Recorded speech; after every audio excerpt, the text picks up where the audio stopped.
प्रथम दिनर पराय बनमंत्री और मुख्य वन्यप्राणी संरक्षक महोदये এই 18টা হাতির বজ্রপাতত মৃত্যু হয়েছে বলে প্রচার কৰি আছিল। কোনো ধৰণৰ ইনভেস্টিগেশন কৰাৰ আগত, কোনো ধৰণৰ পৰীক্ষা কৰাৰ আগৰ পৰাই তেওঁলোকে এই প্ৰচাৰটো আৰম্ভ কৰিছিল যে 18টা হাতিৰ বজ্ৰপাতত মৃত্যু হৈছে। প্ৰথম কথা হল যে আমাৰ ওচৰত নেচাৰ্ছ বেকনৰ ওচৰত এই ৰিপৰ্টৰ গ্ৰহণযোগ্যতা নাই। এই ৰিপৰ্টক আমি গ্ৰহণ কৰিব নোৱাৰো। আমি কিয় অসমৰ যিকোনো মানুহ যদি এই ৰিপৰ্ট পঢ়ে, ভালকে যদি এই ৰিপৰ্ট অনুসন্ধান কৰে, ভালকে পঢ়ে, তেতিয়াহলে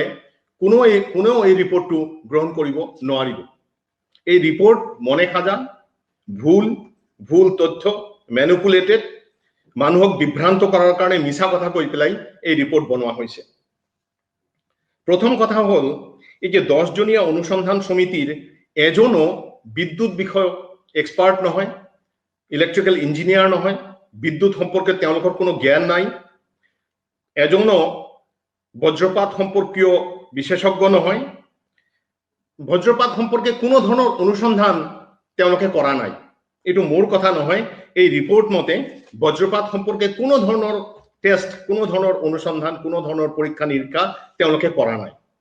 একো নকৰাকে তেওঁলোকে এই ৰিপোৰ্টত কৈছে যে 18টা হাতিৰ বজ্ৰপাতত মৃত্যু হৈছে। নেসাক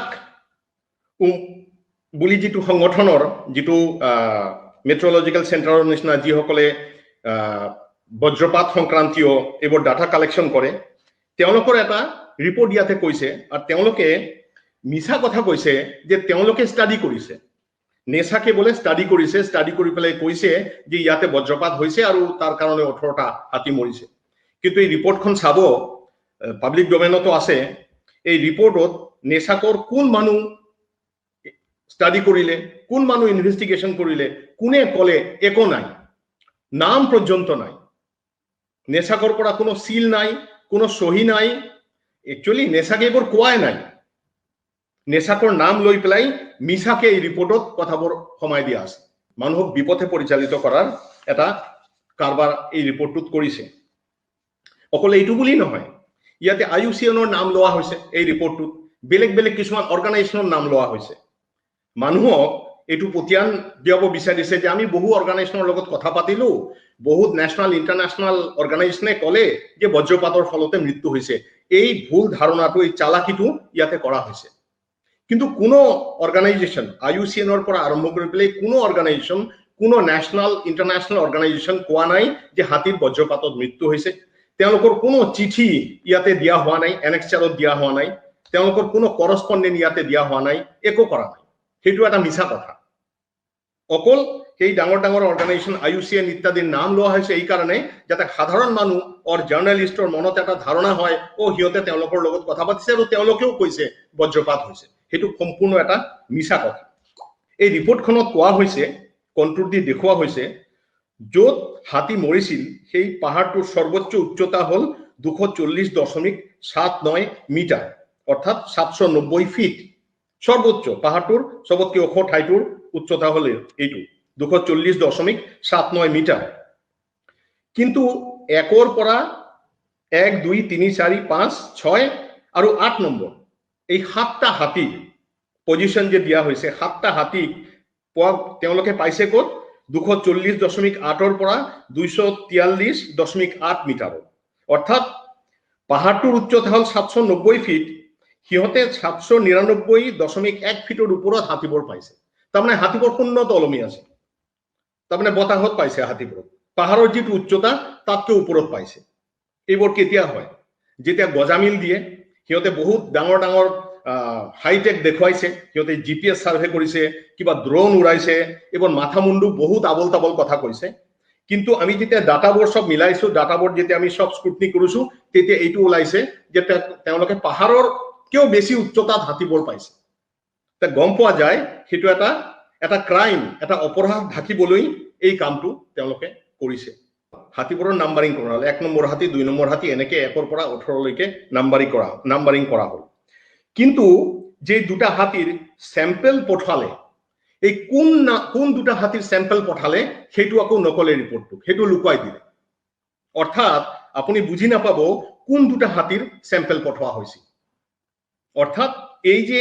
অপৰাধটো এইটো অপৰাধটো ঢাকাৰ এইবোৰ পৰিকল্পনা হাতীৰ যদি বজ্ৰপাতত মৃত্যু হৈছে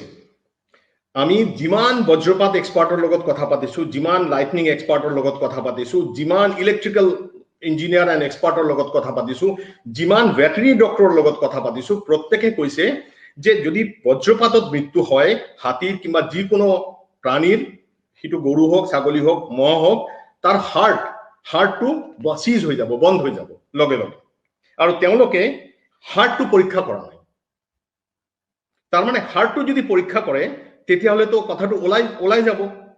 যেই বজ্ৰপাতৰ ভুৱা মিছা কথাটো তেওঁলোকে প্ৰচাৰ কৰি আছে লগত বনমন্ত্ৰীও কান্ধত কান্ধ মিলাই পেলাই প্ৰচাৰ কৰি আছে তেওঁলোকে এই দুটা হাতীৰ হাৰ্ট পৰীক্ষা কৰা নাই আৰু হাৰ্ট পৰীক্ষা নকৰাকে কেতিয়াও বজ্ৰপাতত মৃত্যু হৈছে বুলি ক'ব নোৱাৰে আৰু এটা বৰ ইম্পৰ্টেন্ট কথা আৰু এটা বস্তু এই ৰিপৰ্টটোত আছে মানে মেটিকুলাছলি যদি আপুনি চাই খুব ভালকে সেইটো গম পাব ইয়াতে হাতীবোৰৰ নাম্বাৰ দিয়া আছে মই যেনেকে ক'লো আছে 14 নম্বৰ হাতীটো আছে য'ত মানে লাইটনিং হৈছে য'ত বজ্ৰপাত হৈছে বুলি দেখুৱাইছে এই ৰিপৰ্টত হসাই বজ্ৰপাত হৈছে না নাই হোৱা নাই বুলি আমি ভাবো যি হোক য'ত এই ৰিপৰ্টত বজ্ৰপাত হোৱা বুলি দেখুৱাইছে তাৰ পৰা 112.6 ফুট দূৰত 14 নম্বৰ হাতীটো আছে ঠিক আছে আৰু এই 14 নম্বৰ হাতীটোৰ কাণত বলে অলপ পুৰাৰ দাগ পালে বাৰ্নিং মাৰ্ক পালে য'ত বজ্ৰপাত হৈছে তাৰ পৰা 112.6 ফুট দূৰত আছে এই হাতীটো হিয়তৰ এই ৰিপৰ্ট মতে এতিয়া 4 নম্বৰ হাতীটো আকৌ আছে কি য'ত বজ্ৰপাত পৰিছে তাৰ সবতকৈ ওচৰত আছে হেটো এই ৰিপৰ্টতে লিখা আছে তো বজ্ৰপাত য'ত হৈছে তাৰ ওচৰৰ হাতীটোৰ একো নহল তাতে কোনো পুৰাৰ দাগ নাপালে কোনো বাৰ্নিং দাগ পালে কেনেকে তাত যেটো দূৰত আছে 112.6 ফুট দূৰত আছে তাতে বাৰ্নিং দাগ পালে তাতে মানে পুৰাৰ দাগ এইবোৰ যে খেলি মেলি এইবোৰ যে মিছা এটা হত্যাক যে গোপন কৰিব বিচাৰি আছে তাৰ প্ৰমাণ এই ৰিপৰ্টৰ পৃষ্ঠায় আছে আৰু এটা বৰ ইন্টাৰেষ্টিং কথা এটো অলপ বুজি লওক এটো চাওক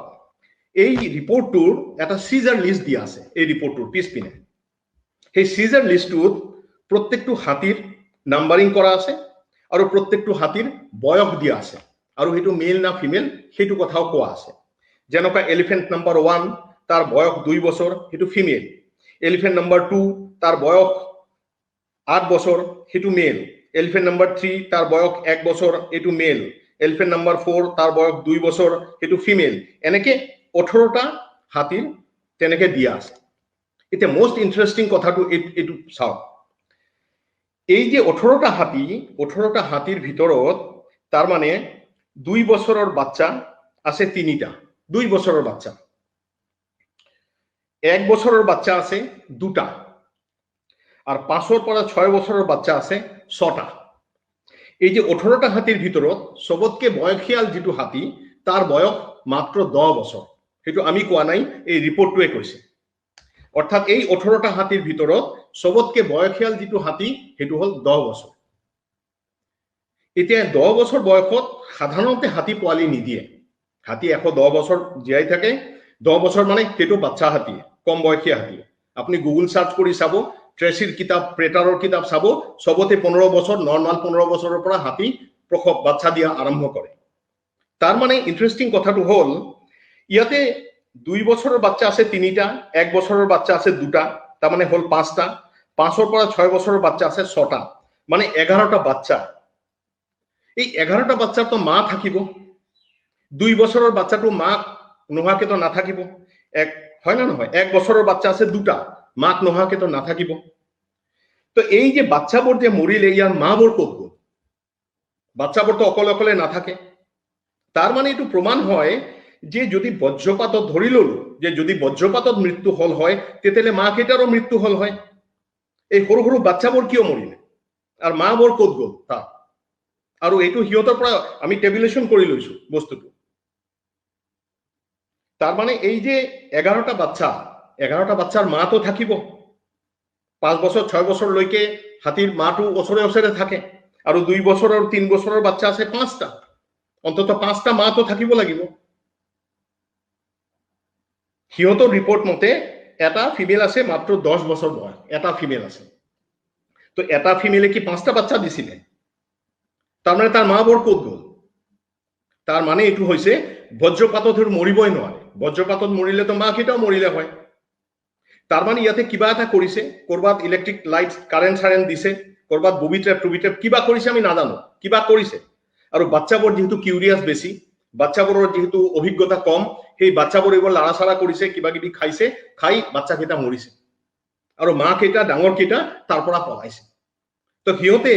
যে এই যে বজ্ৰপাতৰ থিওৰিটো যে গোটেই অসমৰ মানুহ গোটেই ভাৰতৰ মানুহক বুজাব বিচাৰিছে সেইটো যে এটা মিছা সেইটো যে প্লয় সেইটো কথা ইয়াৰ পৰা স্পষ্ট বনমন্ত্ৰী ডাঙৰীয়া যদি শুনি আছে বনমন্ত্ৰী ডাঙৰীয়া কি বুজি পোৱা নাই নেকি এই কথাটো বনমন্ত্ৰী ডাঙৰীয়া কি এইটো নুবুজে তেওঁৰ কেইটামান কৰাপ্ট ফৰেষ্ট অফিচিয়েলছ তেওঁক বিপথে পৰিচালিত কৰিছে তেওঁক বুৰ্বক বনাইছে এতিয়া এইটোৰ উত্তৰ তেওঁ কি দিব য'ত 11টা বাচ্চা আছে বাচ্চা হাতী আছে তাৰ মা বৰ ক'ত গ'ল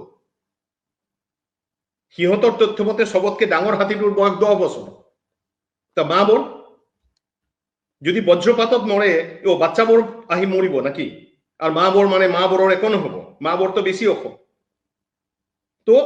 ইয়াৰ পৰা স্পষ্ট যে এই রিপোর্ট মতে ইয়াতে বজ্রপাত হওয়া নাই এটো একটা হত্যা এই হত্যাটো কোনো না কোনো ভাবে ঢাকি রাখিব বিচাৰিছে আৰু এই বনমন্ত্ৰীৰ এই ৰিপোৰ্ট দিয়াটো গোটেই অসমবাসীক গোটেই পৃথিৱীৰ ওচৰত এজ এ প্ৰকৃতিক ভাল পোৱা মানুহ হিচাপে আমাক লজ্জা অৱনত কৰিছে তাৰ কোনো উত্তৰ আছে জানো বনমন্ত্ৰীক আমি প্ৰত্যাহ্বান জনাইছো তেওঁৰ যদি সাহস আছে তেওঁৰ আইএফএস অফিচাৰ সকল আছে তেওঁৰ এক্সপাৰ্ট সকল আছে তেওঁৰ এক্সপাৰ্ট সকলক লৈ পেলাই আমাৰ লগত বহক এই ৰিপোৰ্টটো বহক যোনে তেওঁলোকক প্ৰশ্ন কৰিব তেওঁলোকে প্ৰশ্ন নকৰা মুখ বধিত কিছুমান মানুহৰ আগত বহি পেলাই লেকচাৰ মাৰিলে নহব যদি সাহস আছে